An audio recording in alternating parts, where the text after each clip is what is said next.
Hello everyone, welcome back to my YouTube channel quick math with Ritu. आज के video में हम देखेंगे क्लास 8 एक्सरसाइज 11.1 का क्वेश्चन नंबर 2। तो क्या है क्वेश्चन नंबर 2?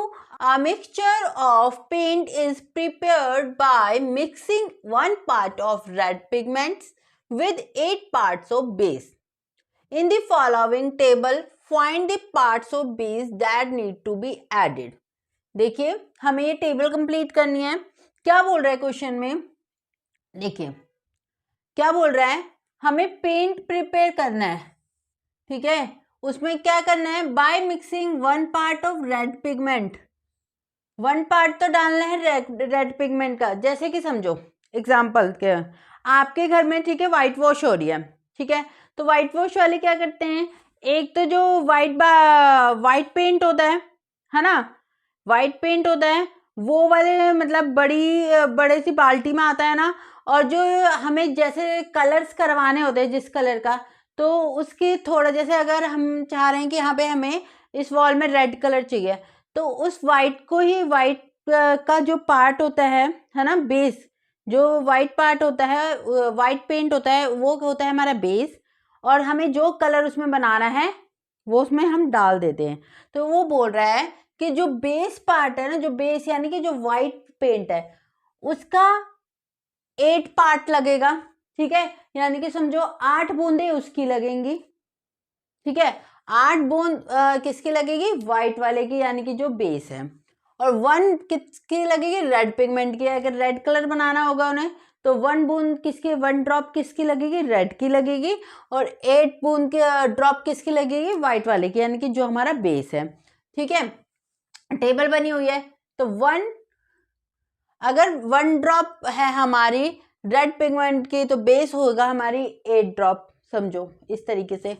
अगर हमारे 4 ड्रॉप हम अगर रेड पिगमेंट के डालते हैं, तो फिर कितना पार्ट बेस लगेगा? और अगर 7 डालते हैं तो कितना लगेगा? तो देखिए, हमें इतना पता है कि अगर हमारे पिगमेंट बढ़ेंगे, रेड पिगमेंट बढ़ेंगे, तो हमारा बेस भी इंक्रीज होगा। यानी कि ये किसका क्वेश्चन है? डायरेक्ट प्रोपोर्शंस का। तो देखो, हमें पता है, और डायरेक्ट प्रोपोर्शंस में क्या होता है, अगर ये इसे हम x मान लें और इसे हम y मान लें, ठीक है, तो इन दोनों के रेशियो में जो है, x और y के रेशियो में कैसा रिलेशन होता है? कांस्टेंट होते हैं। ये क्या होते हैं? कांस्टेंट। तो लिख लेंगे बाय डायरेक्ट प्रोपोर्शन। ठीक है, समझो ये x1 है और ये y1 है, ये x2 है, ये y2 है, ये x3, ये x4, ये x5। ठीक है, ये हमारा क्या हो गया? y3, y4, y5। अब टेबल को कंप्लीट कर लो। देखो, बाय डायरेक्ट प्रोपोर्शन से तो हमें पता चला इनके रेशियो क्या है? कांस्टेंट है ना, रिलेशन ऐसा है। तो x1 y1 इक्वल किसके होगा? x2 y2 के। होगा नहीं होगा? है ना। तो x1 कितना है? x1 कितना है? 1। और y1 कितना है? 8। ठीक है, x1 कितना है? 1। और y1 कितना है? 8। x2 कितना है? 4। फिर y2 हमें निकालना है। y2 निकल जाएगा, क्रॉस मल्टीप्लाई हो जाएगी y2, और ये 4 मल्टीप्लाई 8, यानी कि y2 आ गया हमारा 32। ठीक है, यहाँ कितना आ जाएगा टेबल में? 32।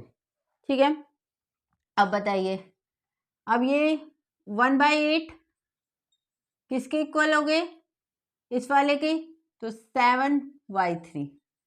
तो क्रॉस मल्टीप्लाई फिर y3, 8 7 जा 56, ये कितना आ गया? 56। अब आगे देखिए, आगे देखो प्रोपोर्शंस का है। तो x1 1/8, फिर से 1/8 अब किसके इक्वल? ये 12y4। तो ये क्रॉस मल्टीप्लाई y4, 12 8 जा कितना हो जाएगा? 12 8 जा 96, यानी कि y4 कितना आ गया हमारा? 96। अब बताइए, ये 1/8 यानी कि x1 अपॉन में y1, x5 अपॉन में y5, यानी कि 20 अपॉन में y5। क्रॉस मल्टीप्लाई y5 किसके इक्वल 20 मल्टीप्लाई 8 कितना आ गया y5 160, तो ये आ जाएगा हमारा 160। ओके, तो इस तरीके से हमारी टेबल कंप्लीट हो जाएगी। ओके, तो ये था हमारा question number 2। Now move into the next question, question number 3।